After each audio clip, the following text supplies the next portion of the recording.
Vamos.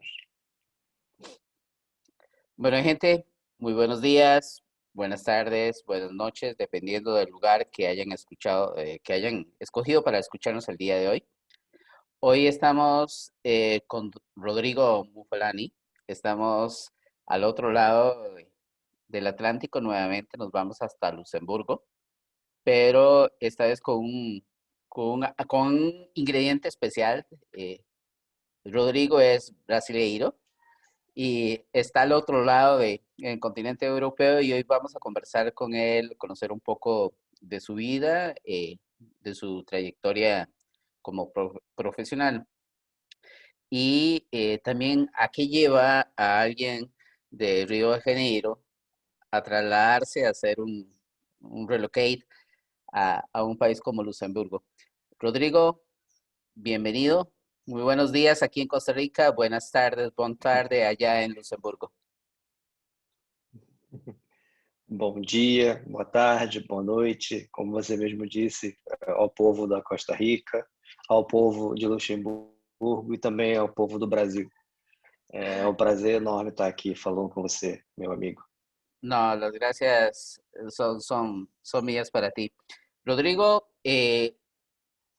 además de portugués, como tu lengua natal, hablas inglés, un poquito de francés Uhum. también. Eres originario de Río de Janeiro, de Duque de Caxias, ¿correcto? Eh, Isso aí, Duque de Caxias. ok, Duque de Caxias. Ok, correcto. Eh, Rodrigo, ¿quién es Rodrigo en su infancia? ¿Cómo es Rodrigo de niño? ¿Qué recuerdas de ese Rodrigo de niño? Eu fui uma criança muito feliz, porque eu tive a oportunidade de brincar na rua. Eu tive uma infância bem agitada, subindo em árvores, brincando com os meus amigos até tarde na rua, pois quando eu era criança, o Brasil não era tão violento, ou pelo menos na vizinhança onde eu morava, no bairro onde eu cresci, não era um local violento, não era um local perigoso. Então eu tive uma oportunidade de brincar bastante. A gente não tinha grandes recursos tecnológicos como tem hoje. Então, a minha infância basicamente foi brincando de jogar bola, soltar pipa, correr com os meus amigos na rua, subir em árvore, cair de árvore. Então, foi uma infância bem bacana. Coisa que eu tento, às vezes, fazer com meu filho. Aqui mesmo em Luxemburgo tem bastante floresta e tudo mais. Mas como é uma coisa que ele faz na escola, faz parte da atividade das crianças aqui ir para a floresta, ele não gosta muito de sair comigo, por exemplo, para ir à floresta. Ele diz que é chato porque ele já vai na escola. ¿Alguna travesura de niño que te acuerdes? Tus padres te hayan regañado porque cometiste algo que no tenías que hacer. Sim, quando eu tinha acho que 10 anos, o meu pai teve a brilhante ideia de me dar um canivete, uma faca pequena, não sei como você chama lá. No Brasil a gente chama de canivete, é uma aquela faquinha que dobra assim. E eu me lembro de ter um amigo, tem uma fruta no Brasil, não sei se é o mesmo nome na Costa Rica, chamada cajá. É uma fruta que normalmente se come, é uma fruta amarela típica do Brasil. Depois a gente procura uma foto para poder colocar aqui. E daí eu peguei um cajá na minha mão, a faca, olhei para um amigo e falei: Olha, se fosse a sua cabeça, imagina só. Apertei o canivete em cima do cajá e puxei. Só que a lâmina do canivete entrou na minha mão e eu tenho 2 pontos aqui na minha mão que eu tive que ir para o hospital tomar. Essa foi minha primeira grande travessura quando criança. Depois, claro que eu caí de algumas árvores, já voltei para casa com os dedos do pé ralado de jogar futebol no asfalto. A gente no Brasil tinha esse hábito de jogar futebol na rua, no asfalto. Em vez de ir para campos de futebol, não tinha perto de onde eu morava um campo de futebol que fosse com grama. e voltei várias vezes com os joelhos ralados de cair de bicicleta ou com o pé ralado de chutar o chão. Mas depois, quando já adolescente, eu jogando bola também quebrei o joelho.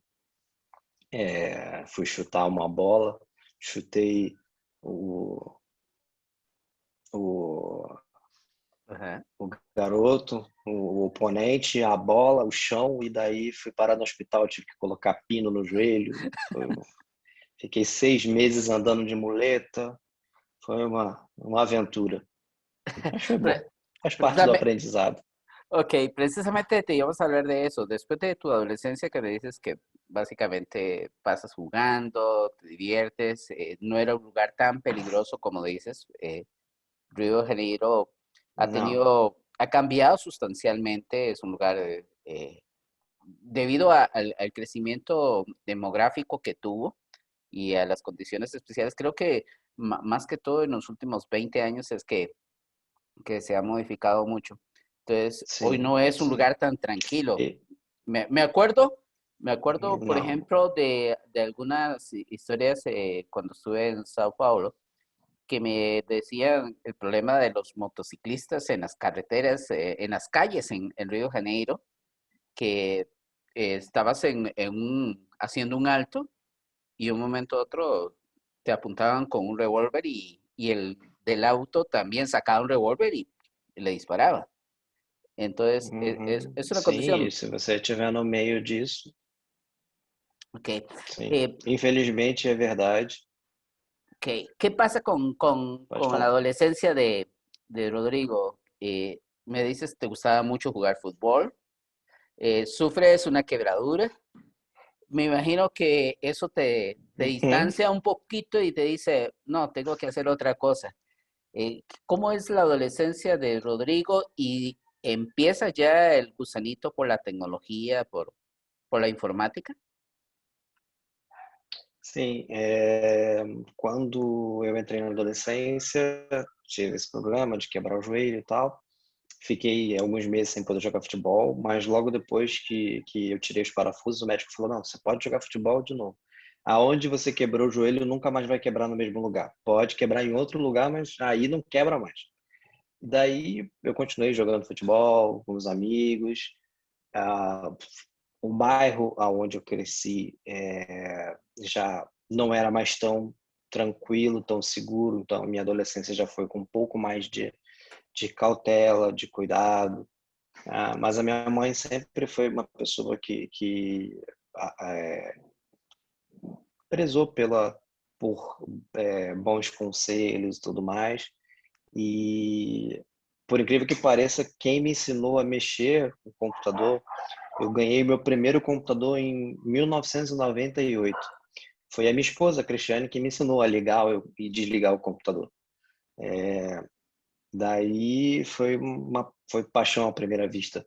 Não com a esposa, com o computador, mentira. Com a esposa também foi, mas lá em 98 foi meu primeiro contato com tecnologia.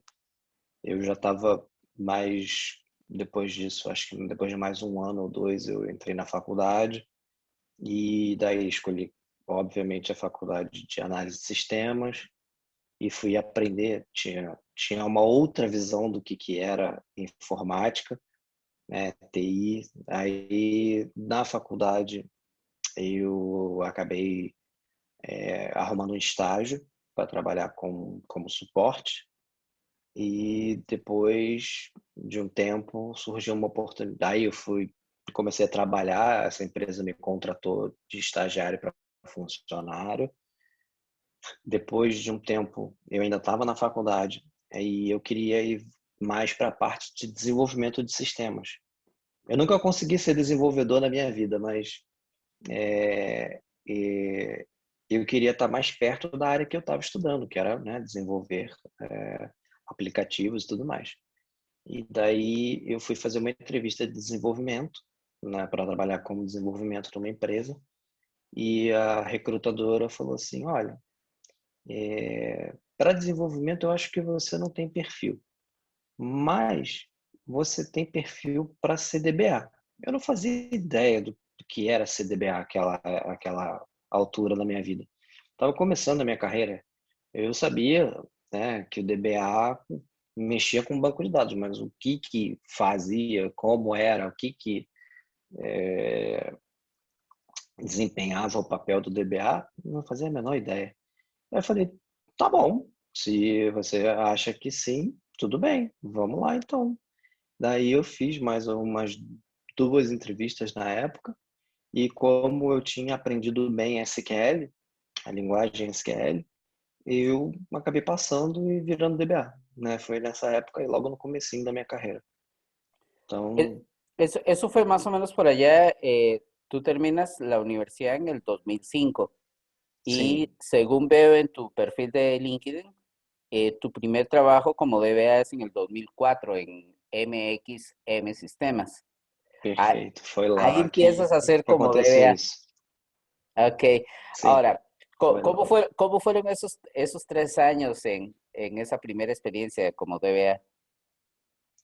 Ah, foi maravilhoso. Tinha, lá nessa empresa, na MXM, foi uma escola.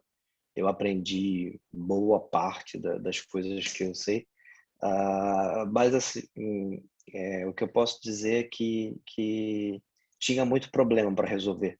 Então isso acabou me deixando um pouco mais, a gente no Brasil tem uma gíria para isso, um pouco mais desembolado, vamos dizer assim, mais ágil para poder resolver problemas. Tinha, cada dia eu ia visitar um cliente novo com problemas diferentes, com coisas diferentes. Isso acabou me deixando um pouco mais ágil para poder solucionar problemas.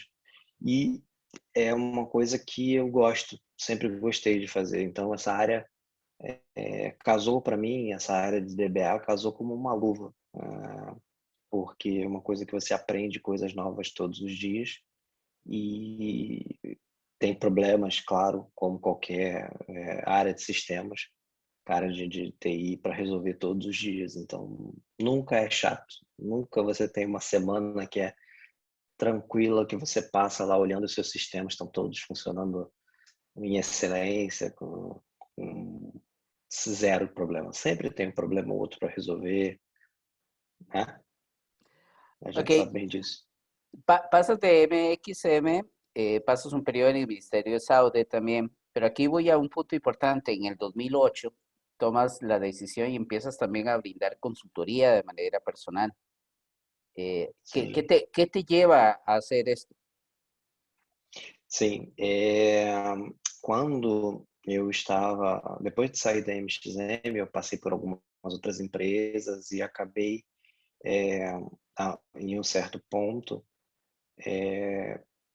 ajudando um amigo que estava precisando de resolver um problema e eu fui mesmo para poder ajudar. Não foi uma coisa que eu estava com intenção de cobrar e tudo mais. E eu fui na empresa dele, porque ele estava com um problema de banco de dados. Eu resolvi o problema, hum, era um problema simples, então foi uma coisa que eles estavam lutando lá por semanas e era uma coisa que eles tinham que estava mal configurado o Oracle, era em um ambiente Windows, eles tinham que reiniciar o servidor de banco de dados a cada, sei lá, 2 dias para poder resolver um problema.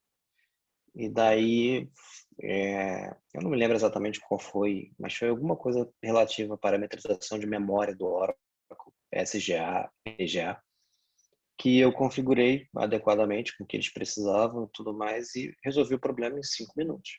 Falei, olha, não precisa mais reiniciar o servidor, não tem sentido. Não precisa reiniciar o servidor, não precisa reiniciar o Oracle. E a gerente de TI na época ficou tão feliz com a minha atitude que ela falou, não, eu quero contratar você. Eu não preciso de você 100% aqui, mas eu quero contratar seus serviços. Eu estou apaixonada pelo que tu fez aqui na minha empresa. Resolveu o problema rápido, sabia o que tinha que ser feito, fez com maestria. E daí eu falei, mas eu não sei como fazer isso. Ela, abre uma empresa e presta consultoria. Então foi aí que eu comecei a prestar consultoria. Na época, eu fazia em paralelo com o meu trabalho, então era uma coisa que eu fazia nas minhas horas vagas, e daí começou essa coisa de consultoria. Depois de um tempo, né, mais para frente, eu acabei ficando. Chegou um tempo que não dava para manter mais essa vida dupla. Então, eu acabei saindo do trabalho e ficando só mesmo trabalhando pela minha empresa como consultor. E daí foi até 2018. Ok. Precisamente aquí en el 2018, nosotros, si mal no me equivoco, nos conocimos en el 2017 en Chile, ¿verdad? En Santiago de Sim, Chile. Y ahí que estuvimos en conjunto con otros compañeros del programa y demás. Hay un cambio importante que sucede en el 2018, eh, que lleva, si mal no me equivoco, en el 2018 es cuando te trasladas, en 2019 o 2018 es cuando te trasladas a Luxemburgo, ¿verdad? sim. Ok, Eh, qué lleva a Rodrigo en conjunto con su esposa? Que precisamente si escucha, un saludo para ella, para Cristiani era, ¿verdad? Cristiane, Y perfeito. y tu hijo que está ahora enorme ya, porque lo conocí cuando era pequeño allá en Santiago. Sim, Ok, o Davi. ajá, con David. ¿Qué hace, qué hace que tomes la decisión de trasladarte de Río de Janeiro a Luxemburgo? Eu costumo brincar que eu cansei do calor. Estava muito quente lá pelo Rio e daí eu resolvi vir para a geladeira. Não, brincadeira. Quando foi em 2018, né, no final de 2017, para o início de 2018, eu comecei a estudar para fazer a prova de Oracle Certified Master. Eu tinha começado lá em 2014 a fazer as minhas certificações, então quando saiu o Oracle 10G na época, eu fiz as provas e me tornei OCP. Só que eu falava assim, poxa, mas né, tem lá também o nível de certificação Master e deve ser muito difícil, deve ser quase impossível de conseguir e tudo mais. Mas aí eu acabei conhecendo é, algumas pessoas que eu sabia que eram boas tecnicamente, e aquilo acabou me despertando um interesse ainda mais de fazer. Então, assim, o meu amigo Dave fez as provas lá, passou na prova do Oracle 11, do Oracle 12 depois. O Guilherme Brito, que é um outro amigo que tem no Brasil, ele até abriu uma empresa de educação, né, de Oracle, então ele dá cursos Oracle. E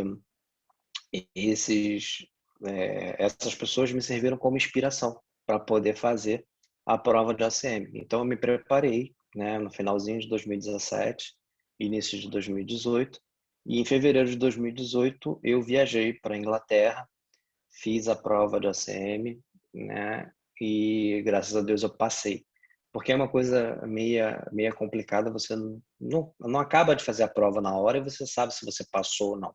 É muito subjetivo, você tem diversos cenários, diversos problemas para resolver e são computados pontos, né, positivos e negativos, dependendo do que você fez, como você fez, e você recebe essa resposta quase um mês depois. Então, eu ainda, né, como eu tinha ficado alguns meses estudando praticamente sem sair de casa, depois da viagem, eu prometi à minha esposa que a gente ia passear um pouco. Então, no meu último dia antes de voltar da Europa, depois da Inglaterra, a gente foi para a Escócia, depois para a Alemanha e depois para a França. No meu último dia de viagem, eu recebi um e-mail de manhã dizendo que eu tinha passado na prova de ACM e eu me tornaria um Oracle Certified Master. E daí isso me abriu, né, portas, oportunidades para poder ir atuar fora do Brasil. Então eu tive duas oportunidades, né, imediatamente, logo depois que eu postei nas mídias sociais que eu tinha virado ACM, eu recebi uma oportunidade para ir para os Estados Unidos e outra para ir para a Europa.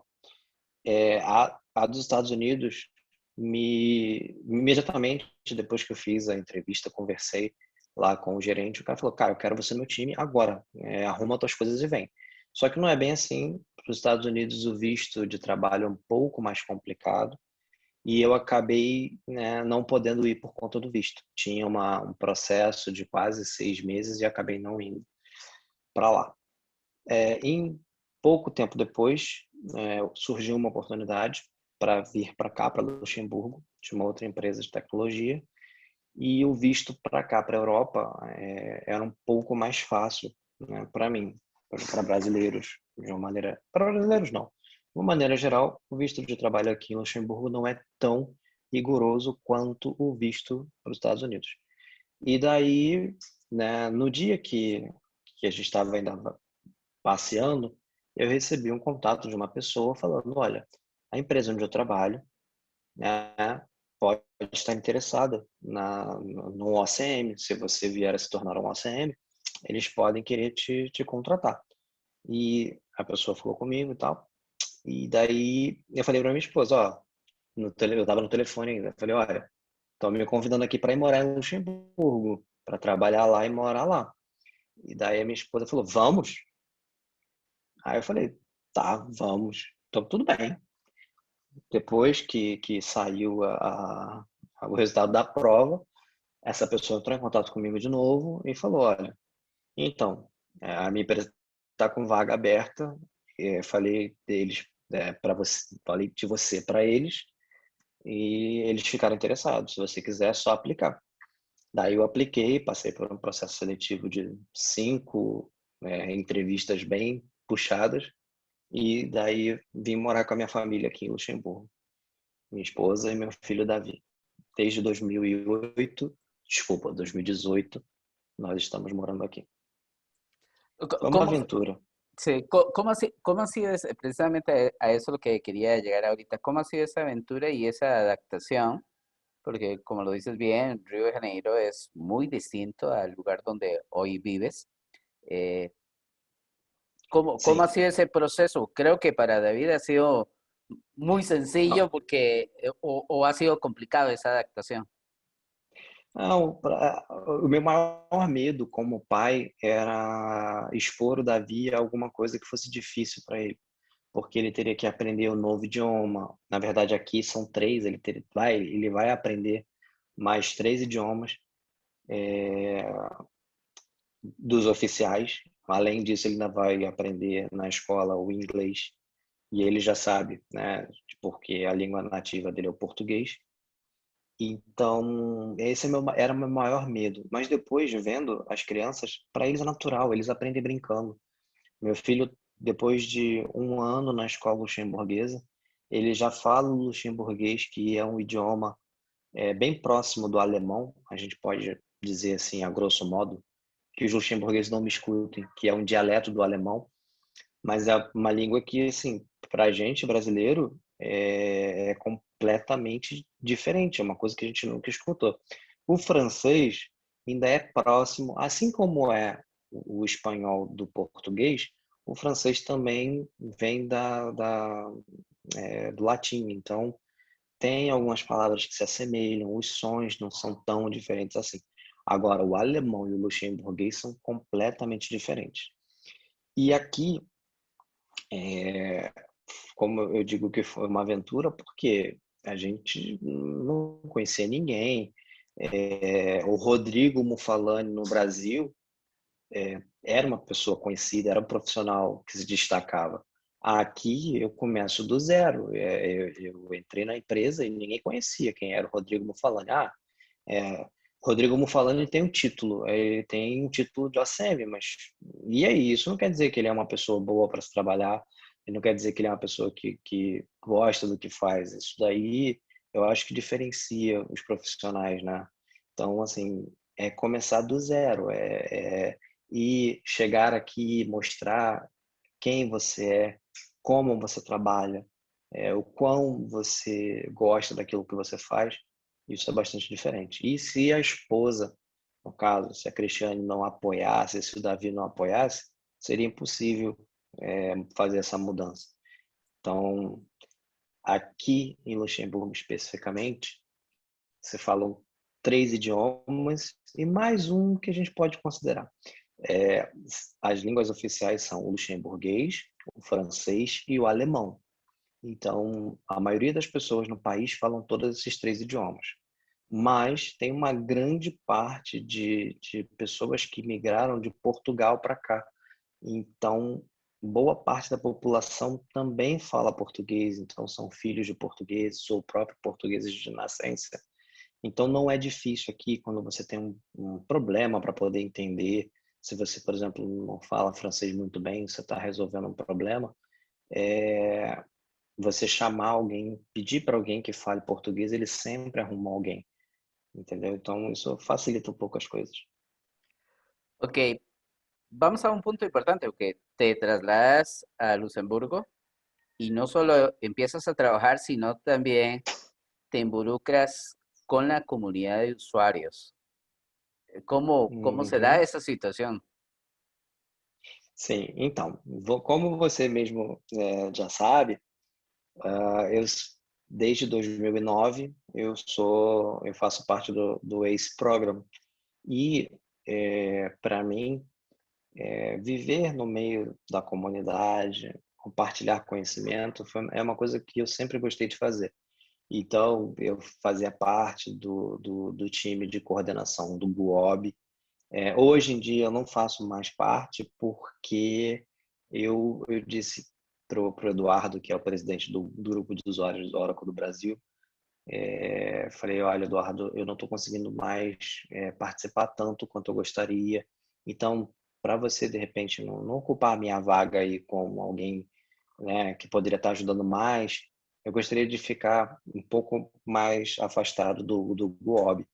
Aí ele, não, pelo amor de Deus, não faz isso, você está com a gente desde tanto tempo.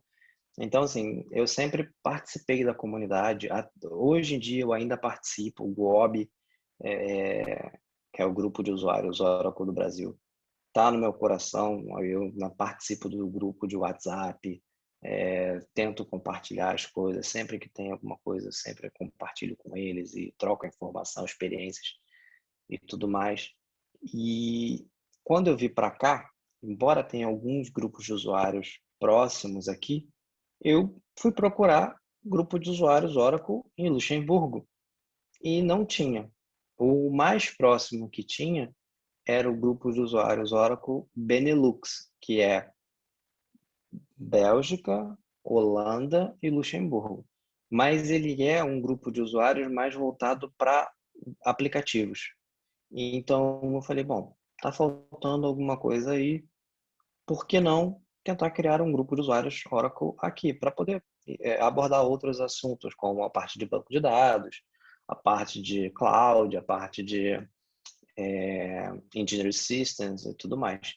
E daí eu estava, né, viajando, porque os meus finais de semana aqui eu nunca paro em casa, eu sempre estou aí quando podia, né? Agora está meio complicado por conta do Covid, mas eu sempre estou passeando, é o que eu mais gosto de fazer nas minhas horas vagas, é passear, conhecer lugares novos. Então, eu estava em uma viagem e eu falei, bom, por que não tentar criar um grupo de usuários Oracle? Entrei em contato com o time da Oracle lá, que faz esse tipo de controle, e, e eles falaram, olha, tudo bem, você pode, né? A gente te apoia, conta com a gente no que precisar.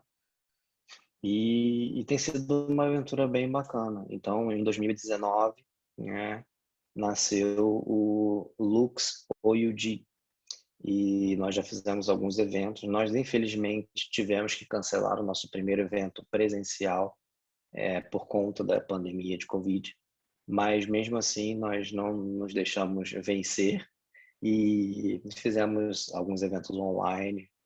Fizemos o primeiro Lux OUG, que a gente usou os mesmos palestrantes que seriam do evento físico, eles fizeram um evento online. E foram, acho que 4 dias, 4 palestras por dia. Foi. Tiveram muitas palestras. Foi difícil de conseguir entregar esse evento, mas a gente conseguiu. Depois nós participamos do Groundbreakers Tour, então foi também um evento enorme, que foram 8 países que participaram. Eventualmente a gente entrega algumas palestras, né, online, então já teve bastante gente boa falando por aqui. Inclusive a gente pode até marcar um dia para você falar aqui com a gente em Luxemburgo. No, sí, ya hemos hablado de eso. En algún momento tenemos que hacer el esfuerzo para poderlo hacer. Ahora, eh, bueno, te involucras muy rápidamente, básicamente en menos de un año estando por allá, te involucras con el grupo de usuarios, nos cuentas que es necesario cancelar el primer evento físico por el tema de la pandemia.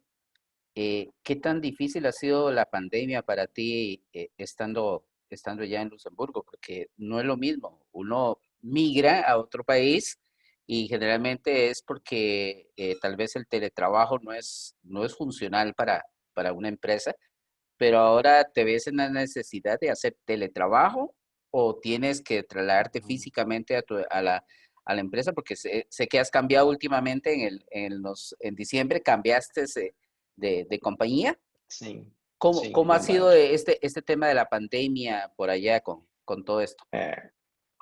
Digamos que no meio da pandemia, as empresas aqui elas não estavam preparadas, acho que ainda não estão preparadas para o teletrabalho. Foi complicado, né? O mercado de trabalho estava um pouco complicado, mas digamos que eu meio que ouvi algumas coisas que acabaram me forçando a procurar novos horizontes, novas oportunidades. Foi um pouco, né, difícil, não vou mentir, porque o mercado de trabalho se retraiu bastante com a pandemia. O mercado de Luxemburgo não é muito grande, então o mercado de trabalho aqui, o país é pequeno, né, e a maior parte das empresas aqui de TI são funcionários da França que vêm trabalhar, nem são daqui de Luxemburgo mesmo. Tem bastante gente que vem da Alemanha, da Bélgica e da França para trabalhar. E foi um pouco complicado essa transição, mas acabou que a gente conseguiu. Eu tive, por exemplo, amigos que ficaram, a empresa suspendeu o trabalho, ficou como recebendo auxílio do governo, ainda na área de TI.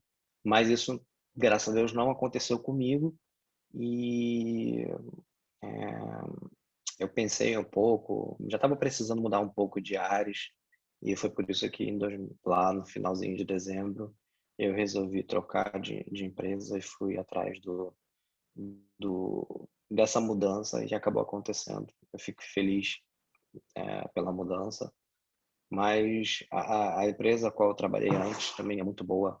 Tenho que agradecer tudo que eles fizeram por mim. Tudo que eles prometeram, isso é muito importante. A gente está trocando nossa vida, deixando nossa vida no país de origem para trás. Então, se a empresa não jogar limpo com você, isso é um complicador. E a iProceed, que foi a minha antiga empresa, ela cumpriu tudo aquilo que ela prometeu para mim. Então foi bem legal isso. É um ponto positivo para minha empresa, ex-empresa. Agora eu estou na Sojet. Ok, hay algo de lo que sé que te apasiona montones y que, bueno, entre Río de Janeiro y Sao Paulo hay una super carretera en la que podías desarrollarlo. ¿Qué has hecho con tu pasión de la moto? ¿Cómo te has tenido que adaptar a eso allá en Luxemburgo? Aqui em Luxemburgo,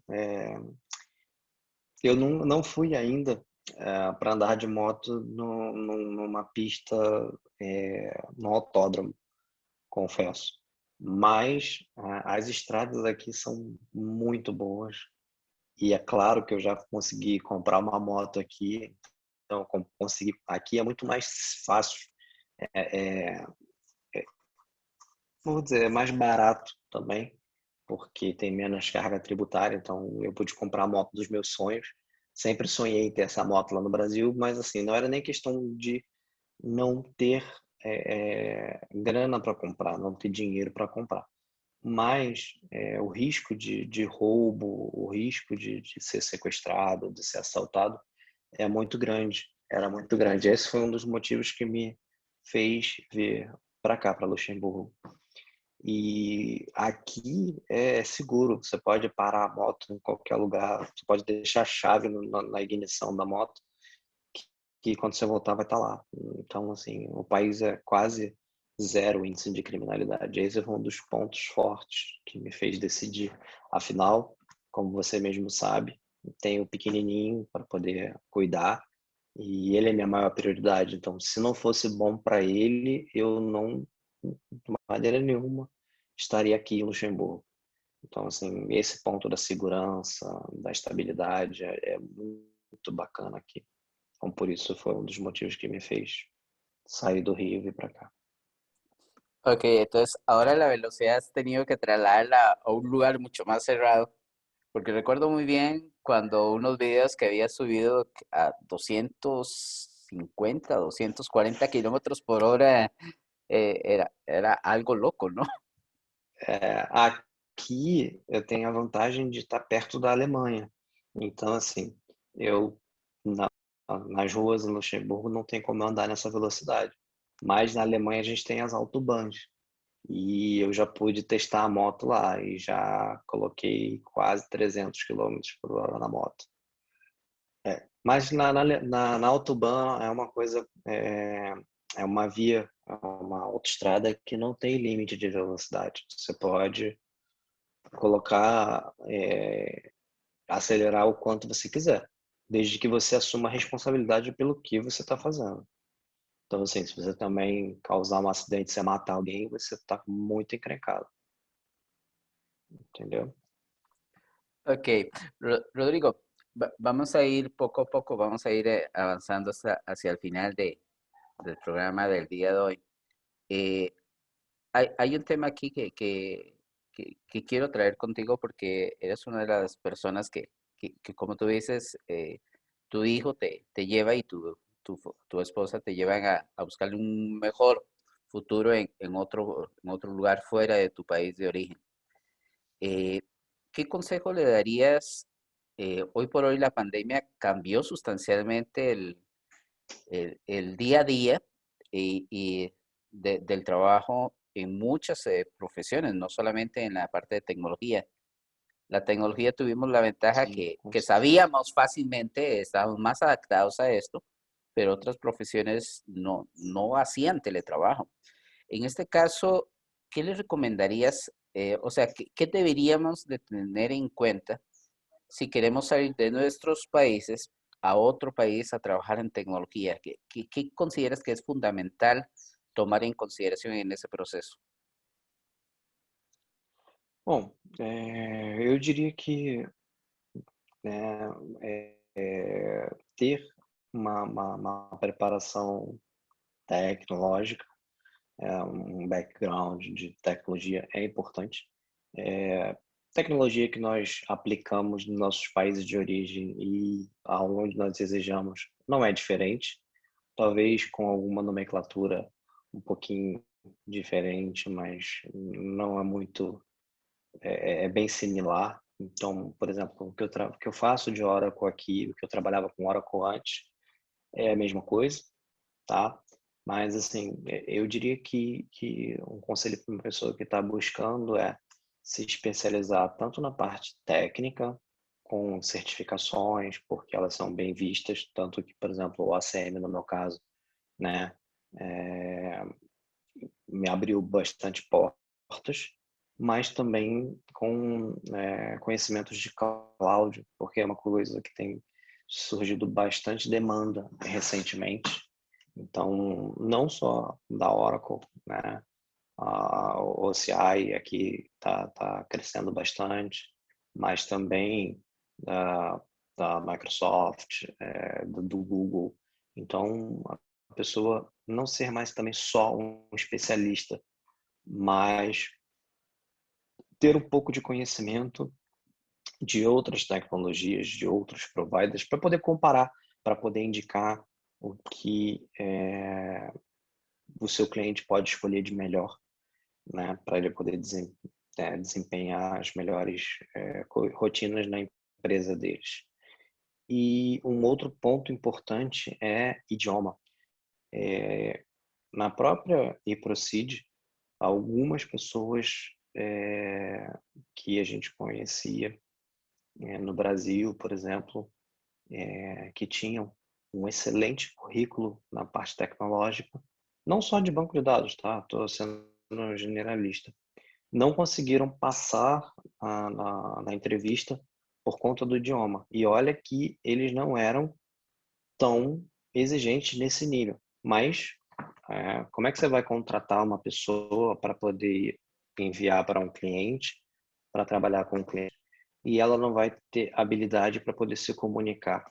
Então, assim, aqui nas empresas, a maioria das pessoas fala inglês, obviamente, mas o francês é muito forte. Então, assim, eu diria que a pessoa, né, dependendo do país aonde ela quer ir trabalhar, ou qual ela quer residir, ela fazer um estudo de quais são as línguas faladas, qual é a língua que o mercado de trabalho exige.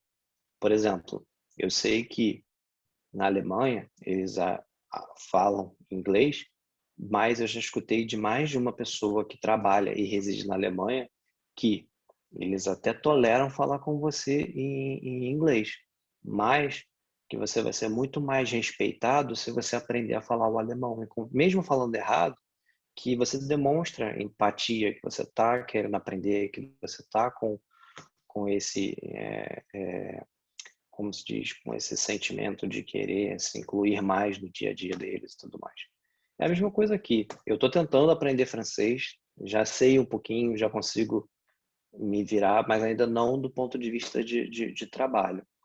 E aqui o mercado de trabalho a gente consegue falar bastante inglês, mas como eu falei, ele é bastante dominado pelos franceses e pelos belgas. Então, um diferencial aqui seria a pessoa já falar francês para poder atuar em Luxemburgo, por Ok, exemplo. de hecho es muy importante lo que mencionas, porque si bien es cierto, nuestro corazón es rojo, ya sabemos que en los últimos años hay una tendencia a que las tecnologías sean mucho más horizontales que verticales. Ahora con Microsoft, Amazon, Google por el otro lado. Eh, Uhum. ¿Cuál de los dos crees que llegue a conquistar el mundo?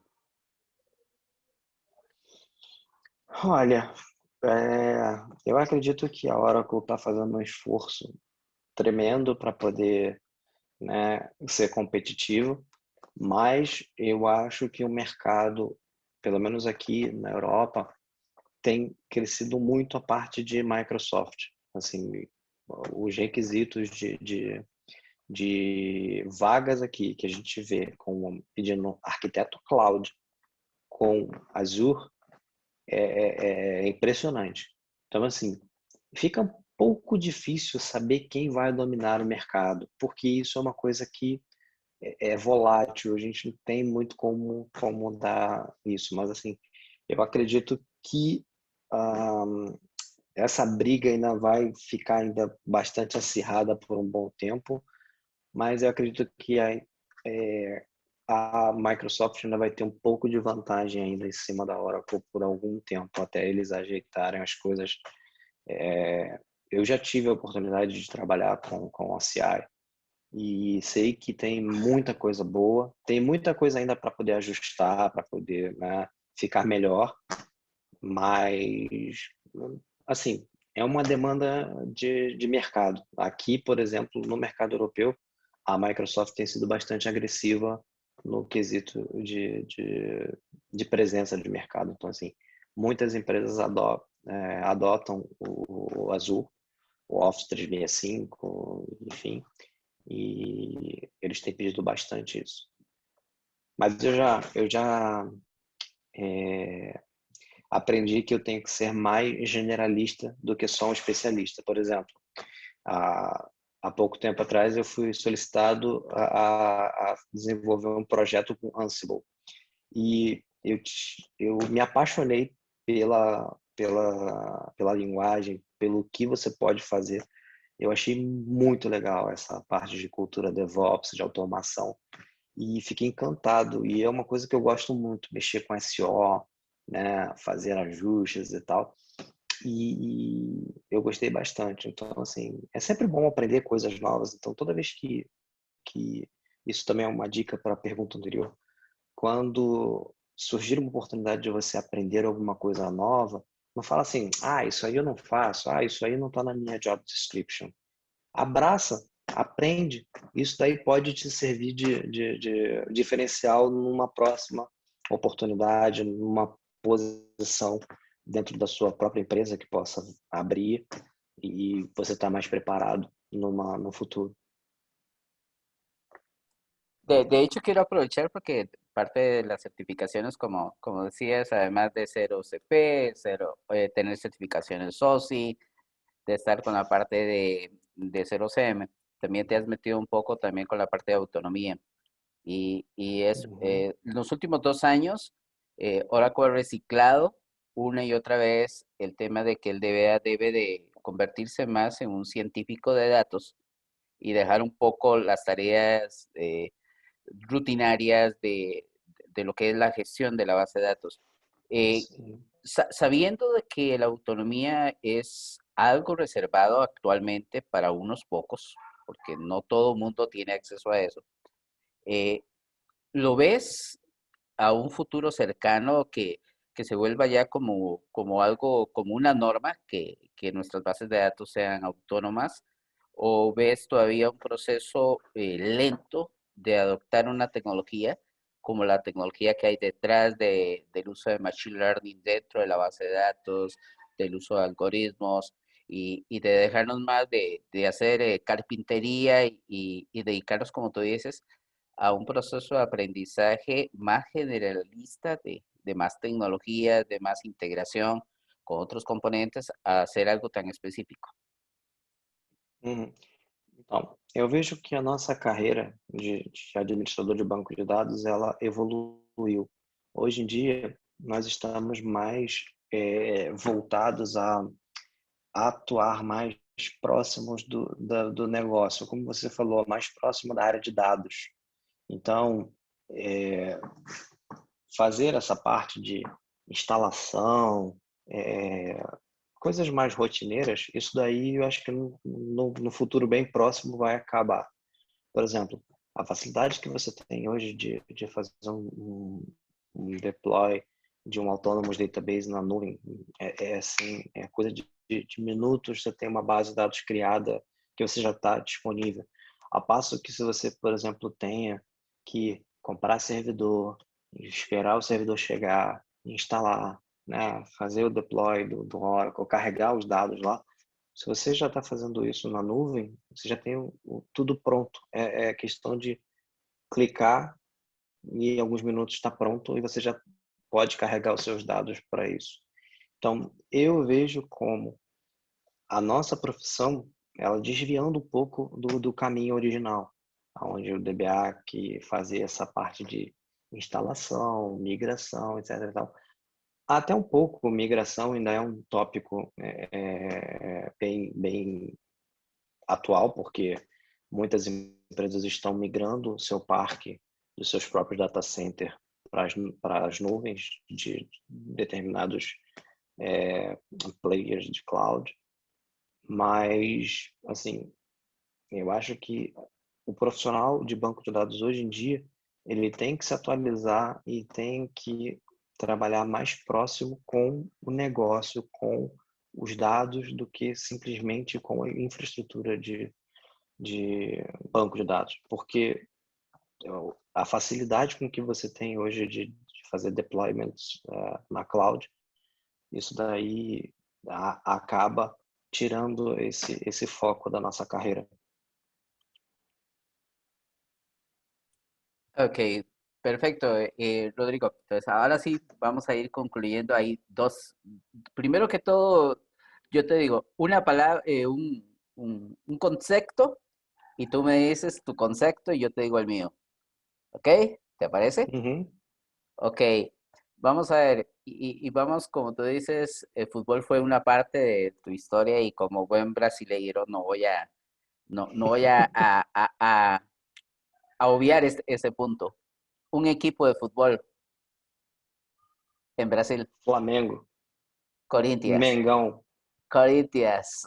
Tú sabes porque me regalaste una camiseta de Corinthians cuando nos vimos allá. Una selección de fútbol, Claro, a brasileira. Óbvio. Brasil. Brasil, ahí. La mejor Seleção selección brasileira. de todos los tiempos de Brasil. Bom, é claro que eu não tive a oportunidade de ver as antigas jogando, mas eu acho que a de 94 foi a melhor. Ok. Romário, Bebeto foram Yo, yo, incríveis. yo no vi en México 70, pero sí vi a Brasil 82 de España. Para mí, Sim. Brasil 82. Ok. Un jugador, Pelé o Messi. Olha, dadas as proporções e as características de cada um, eu diria que o Messi é muito bom, mas eu estaria sendo injusto com o Pelé, que foi o rei do futebol. Então, tem outros que são tão bons, mas entre um e outro eu escolheria o Pelé. Mas o Messi também tem a minha admiração, assim como o Ronaldinho, Bruxo e outros aí. Ok. Bueno, Rodrigo, ha sido un gusto de que hayas estado con nosotros. Eh, para ir cerrando, siempre hacemos la misma pregunta. ¿Cuál es la frase que Rodrigo dice cuando sabe que ha metido las patas? La frase que normalmente no dirías en público porque tiene alguna connotación ahí fuerte. Eh, ¿Qué es lo que dice Rodrigo cuando se equivoca y mete las patas y sabía que no tenía que hacerlo? O Rodrigo é uma pessoa extremamente centrada. Então, quando eu faço alguma coisa, eu não tenho problema nenhum em reconhecer o meu erro e pedir desculpas se eu errei, se eu fiz alguma coisa, se eu passei. Nós somos seres humanos, nós cometemos erros, equívocos. Então, às vezes, você acaba passando de um ponto, às vezes você está no mau dia, alguma pessoa vem falar com você e você exagera, tem uma reação exagerada por algum motivo. Então, o Rodrigo não tem vergonha de pedir desculpa. E tento sempre não cometer o mesmo erro duas vezes. Ok, Então, eu tento sempre ser um ser humano melhor a cada dia. ok, pero dices alguna frase así cuando o sea, te enojas cuando cometes un error y sabes qué es lo que dices. Isso é complicado, eu falo muito palavrão, não pode falar em público. No, no, por eso decimos, es la frase innombrable que vamos a hacer nombrable hoy. Pode falar palavrão? Normalmente eu falo, puta que pariu, que merda que eu fiz. Está muy bien. Bueno, Rodrigo, buenas tardes. Muchas gracias por haber estado desde Luxemburgo con nosotros. Eh, no sé, tal vez sería adecuado que cerremos el programa despidiéndonos en tu lengua natal, en portugués. ¿Cómo les diríamos a la gente? Muchas gracias por haber estado con nosotros y esperamos que nos acompañen en el siguiente programa. Muito obrigado por estar com a gente e nos vemos nos próximos episódios do programa. Muchas gracias. Muito obrigado, meu amigo.